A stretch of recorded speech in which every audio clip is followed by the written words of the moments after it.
These words from God's Word, Psalm 78.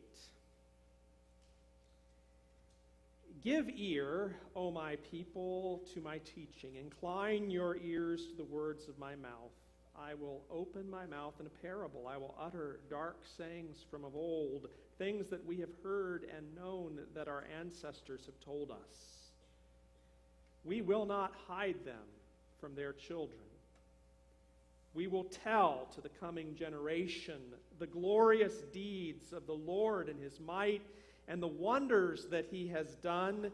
He established a decree in Jacob and appointed a law in Israel, which he commanded our ancestors to teach to their children, that the next generation might know them, the children yet unborn, and rise up and tell them to their children, so that they should set their hope in God and not forget the works of God, but keep his commandments. Well, this is a big week in Sarasota County, as students in elementary, middle school, and high school return for a new school year. Our oldest, William, is beginning his senior year in high school, and Nicholas is entering 7th grade. Where does the time go? Well, I know for many, if not most here this morning, no rhythms will really change this week in your homes, other than maybe having to allow a little more time when you're driving through school zones to get somewhere at certain times of the day. But as I thought prayerfully about what to share this morning on August 13th, 2017, I kept coming back to the fact that we're beginning a new school year. And I really believe that God is calling us all to a greater awareness of the children and youth that are so precious to God. The children and youth here in this community and all over the world who are so precious to God, to raise our awareness of this generation and to really recommit to making disciples of the generations after us. In addition to hearing these words from Psalm 78, which remind every generation of the importance of passing on what we have known about God, I also invite us to consider this historical snapshot from the book of Judges. Now, the book of Judges takes place right after the people of Israel have entered and settled into the promised land. God had delivered the people from slavery in Egypt. And then, under the leadership of Moses, God provided for these people during 40 years in the wilderness, providing in the desert water from a rock, providing manna as provision from heaven. And of course, God had done that miraculous event of parting the Red Sea to lead them away from their Egyptian oppressors. And then after Moses died, Joshua led the people across the River Jordan into that land that God had promised to them. And we read in Joshua chapter 2, the people worshiped the Lord all the days of Joshua and all the days of the elders who outlived Joshua, who had seen all the great work that the Lord had done for Israel. Joshua, son of Nun, the servant of the Lord, died at the age of 110 years. So they buried him within the bounds of his inheritance in Timnath-Heres in the hill country of Ephraim, north of Mount Gaash. Moreover, that whole generation was gathered to their ancestors. And another generation grew up after them who did not know the Lord or the work that he had done for Israel. Then the Israelites did what was evil in the sight of the Lord and worshiped the Baals, and they abandoned the Lord, the God of their ancestors, who had brought them out of the land of Egypt. They followed other gods from among the gods of the peoples who were all around them, and bowed down to them. So Joshua and his generation, they lived full lives following the Lord, seeing the wonders of God. And we're told another generation followed them who abandoned the Lord. Now, these are sobering sentences. And what follows in the book of Judges is one of the most tragic narratives in the whole Bible. Story after story of human brokenness and fractured relationships. And the whole book of Judges is often summarized by the often repeated phrase, everyone did what was right in their own eyes. What happened? How could one generation follow the Lord and the very next generation abandon the Lord? Well, fast forward 3,500 years to today. Think about your own spiritual life. Think about the spiritual life of your nieces and nephews, your kids, your grandkids, your great-grandchildren. Think about the values of the world you grew up in. And think about the values that they are growing up in. Now, we should never idealize the past. Whatever generation you grew up in, there were some problems in all those generations. And in fact, as a society, we have made progress in some wonderful ways. But one thing I think we can all agree for sure is even within our lifetime, whatever generation you grew up in, with each succeeding generation, the estimation of this book becomes less cherished. And when we depart from the words of God, the revelation, the truth of God, we're going to see this decline. We're going to see this increase in human brokenness and wickedness and relationships that go asunder. How can one generation follow the Lord and the next generation abandon the Lord? Well, the answer is it is bound to happen. Because the lure of the other gods of the world, it's strong. Now, today you don't see too many people bowing down to graven images, the Baals that are talked about here, but we all know the gods of our time in our society, the gods of materialism, the gods of achievement, the gods of sexuality, the gods of entertainment, the gods of sports, the gods of self-fulfillment. The lure of these gods is powerful.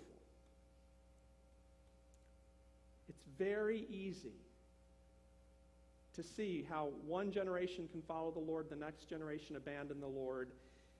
It's very easily going to happen unless every generation is passionately committed to passing on the faith, unless every generation is passionately committed to praying for the next generations, unless every generation is passionately committed to investing in young people as they are growing and investing in their faith development and listening to their stories, unless each generation is passionately committed to letting the next generation know the difference that knowing the Lord Jesus Christ makes in our day-to-day life. And as this new school year begins, my prayer is that as students are packing their lunches and strapping on their backpacks, each one of us would be taking a pill for the kids whom God has put into our lives. Yes, I said taking a pill. Do any of you take pills?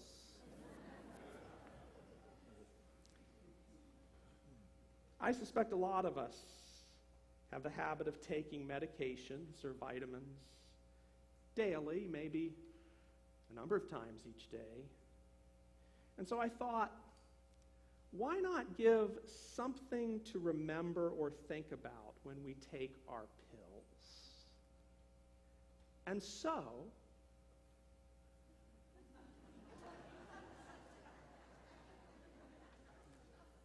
Yeah, it's hokey. But you're going to remember it when you take your pills. You'll remember something when you take your pills, because this is serious business. Because we have a moral responsibility to pass on the faith to the next generation. And I invite you to keep this in mind. When you take your pills, I hope you'll remember the young people in your life and think about praying for them, investing in their lives and in their faith development. Remember to listen to them and to let them know the difference that knowing Christ makes in your life. I encourage you to begin just by remembering to pray. Keep a prayer journal or make a list of young people. Specifically list their names to pray for them. Your own family, of course, but also you may want to pray for kids in our church family.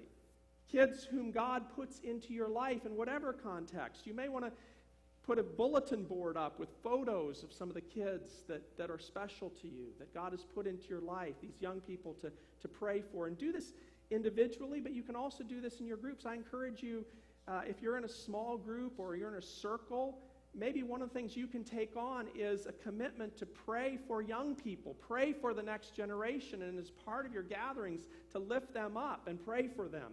You might want to pray. Last week we looked at the Ephesians 3:14-21 prayer that is the prayer for our church this year. Take that prayer and pray them for the younger people in your life. Pray that they would be strengthened with power through His Spirit in their inner being. Pray that Christ might dwell in their hearts through faith. Pray that they would have power together with all the saints, together with all the holy people of God, to grasp how wide and long and high and deep is the love of God for them. And to know that love that surpasses knowledge, that they may be filled to the measure with the fullness of God. Imagine praying this for the next generation.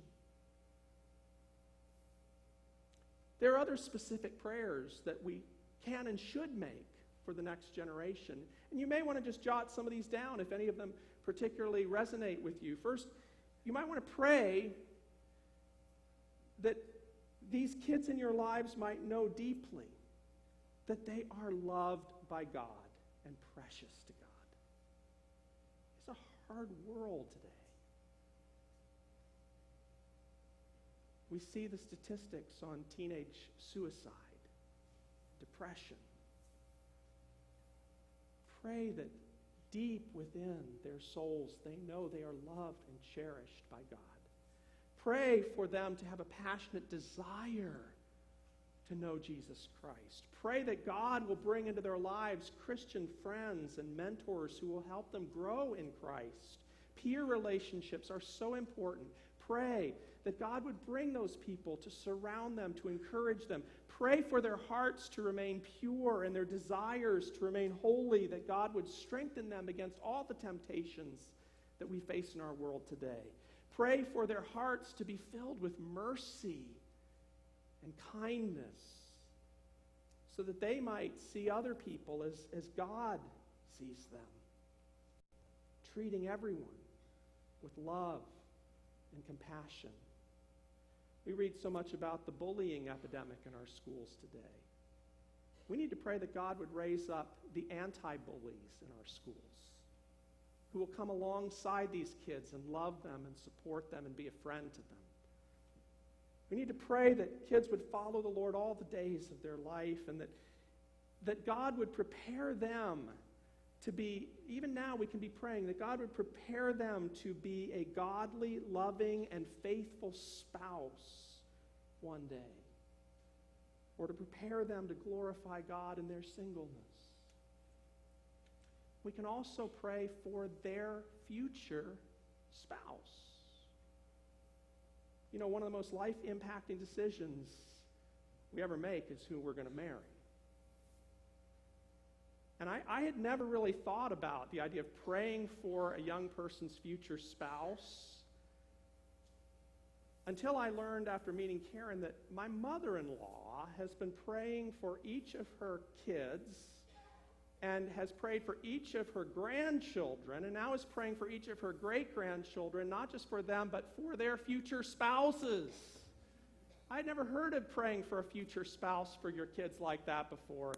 And I know that there are many times I exasperate my beloved wife, but when she gets frustrated, I can gently remind her, remember, honey, I'm the answer to prayer.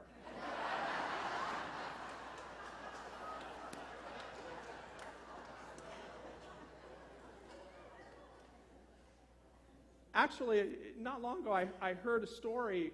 Stormy O'Martian, a writer who wrote a book called The Power of a Praying Parent,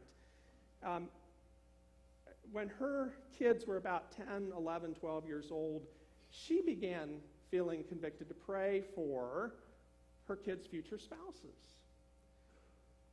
Many years later, her son met this wonderful woman. They got married, and that young woman who became Stormy's daughter-in-law, at the very time when Stormy felt led to start praying for her son's future wife, that girl was being healed of childhood leukemia. And they go around the country telling this story to remind people, we don't understand all the ways that prayer works. But recognize the importance of those life mates and just think about that in your prayers for young people. We have to begin with prayer because prayer is powerful. But we also have to invest. Invest in the lives of young people. Fuller Seminary has conducted extensive research into the faith development of young people. What they found is over half of kids who are actively participating in church activities and youth group through their high school years, over half of them will abandon the faith in their 20s. And so they've done this research to study what is it in the fewer than half that hold on to their faith into adulthood. What are the things that will help these young people in their adolescence? And one of the single greatest predictors that faith will stick is the development of significant relationships with at least 3 adults, beyond their parents and even beyond the youth minister. At least 3 adults in the community of faith who know their name, who regularly approach them and interact with them, who ask about life and school, who will speak words of blessing and encouragement over them. The research shows that for faith to stick, young people need adults who intentionally invest in them. Now, I know this congregation cares a lot about investments. I care about investments. We all want to have the money when we retire. We all want to be investing wisely in that sense of our life. But, there's no more important investment we can make than investing in the next generation. In whom can you invest? Now, you may not have children at home, but do you have children, grandchildren, great-grandkids, nieces, nephews? How can you invest more in their lives? Now, I know there are all kinds of difficult family dynamics, but when it's possible, if you're able, try to visit them. Find out when they are performing recitals or acting in school plays, playing sports, or competing for taekwondo belts, or displaying their artwork. And when you're not close by, there are other ways we can be investing. How many of you text? If you don't, learn. Because it's a wonderful way of connecting with the generations that are coming up. And yeah, I know I'm probably speaking for a lot of the young people in the room. We don't necessarily want to be bothered by a lot of texts from grandma, throughout the day. But maybe just a word of encouragement from here and there, just letting them know you care, make a huge difference. In the community of faith, we are all parents and grandparents, aunts and uncles. We say that every time we do a baptism, and do we mean it? We should. The Bible reminds us it's all our responsibility to pass on the faith. And so how might we intentionally invest to a greater extent in our own covenant family kids? And if you serve in ministries like Family Promise or Buddy Break or MOPS, where you interact with kids, think about some of the kids you've gotten to know. How can you invest more in their lives and pray for them? Maybe you remember a child you've met through mission on a trip to Haiti or Guatemala, a child you've tutored at the Laurel Civic Association. How might you intentionally invest? What would it look like to intentionally invest to a greater extent? Maybe God has brought a special kid into your life through Big Brothers, Big Sisters, or another community service organization. Or if you're a teacher or formerly employed in schools, there are multitudes of kids whom God has brought into your life. Are there any that you maybe feel called to reach out to or to invest in to a greater extent? Maybe you've sponsored a child at the Helps School in Guatemala or through another Christian organization.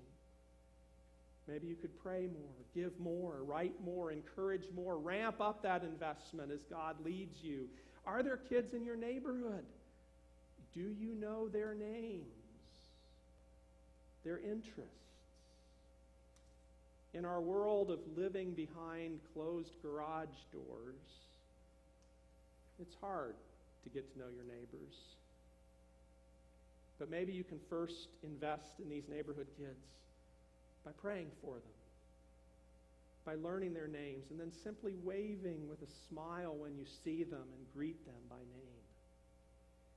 If you live in a retirement community, there are young people who serve your meals. What if you intentionally struck up conversations with these students? If you shop at a grocery store, there are kids we might frequently encounter as checkers and baggers. Yes, you might be in a hurry to complete your transaction, but what if you took a moment to ask about the student helping you? Imagine remembering their name and then seeking out their line, even if it is a little longer than the other ones, and greeting them each time you come back. The bottom line, notice the kids around you. Investing begins with noticing. And I fear that sometimes we operate with generational blinders on. Older people feel invisible to young people. Kids feel invisible to older folks. And as you invest, one of the most important things we can do is listen. Listen. Again, it's a tough world, and kids need a safe place for someone just to listen to their stories, sometimes to listen to their pain, to listen without judging, without feeling like you have to give your wise advice, to just listen, to receive their stories. Studies show that teenagers often feel more safe talking with grandparents than with their mom or dad. That's assuming, of course, that grandparents have been able to invest in a relationship of love and trust with their grandkids. Listen without judging. Listen to their stories. And let them know. Let them know why this faith is meaningful to you. Is it just one more activities that the younger generation sees in us doing in our busy lives? That, yeah, we go golfing on Monday, we play mahjong on Tuesday, we go to the beach on Wednesday, we go to church on Sunday. Or do they really know the difference it makes in your life? Yeah, even as we listen before speaking, we also have to find ways of letting kids know the difference that knowing Christ makes in our lives. And sometimes that will come in conversation. Most of the time that will happen as kids see that difference in the way we live, in the ways we speak to one another, in the ways we embody our values. There are tangible ways we can let them know the eternal value of walking with Jesus Christ. Man, I love watching folks take their kids or grandkids with them on mission trips. Whether it's to the food pantry or the Restore, or whether it's to Immokalee or the Stove teams in Guatemala. I love hearing when you send your nieces and nephews Christmas gifts from the alternative Christmas market we do here each year. Instead of giving more gifts to those who already have enough, teaching the value of giving to those who have less. I love to know that people without any kids or grandkids in this area regularly go to cheer on high school football or volleyball teams. And I pray that connections are being built and these kids know there are people encouraging them. I love to hear about grandparents writing a letter to their grandkids on their wedding day, composing words of blessing and words of testimony about the Christian love they have experienced over a lifetime of marriage. I love to see people write down their own faith stories with the intention of sharing these as a witness to the next generation. I love to hear about people going into the bookstore and buying a Bible as an addition to whatever library that young person's going to have, buying a Bible and inscribing words of blessing and encouragement to the next generation. I love to hear my own kids talk about adults in our own faith community who have invested in them, who listen to them, who encourage them, who attend orchestra concerts, play games, go out for pizza, who've shown the love of God to them as Sunday school teachers, youth volunteers, confirmation mentors. As Christians, we are not just called to pursue our own individual faith development. As it says in Psalm 78, we are called, we are commissioned to tell to the coming generation the glorious deeds of the Lord and his might and the wonders that he has done, that the next generation might know, the children yet unborn, and rise up and tell to their children so that they should set their hope in God and not forget the works of God, but keep his commandments.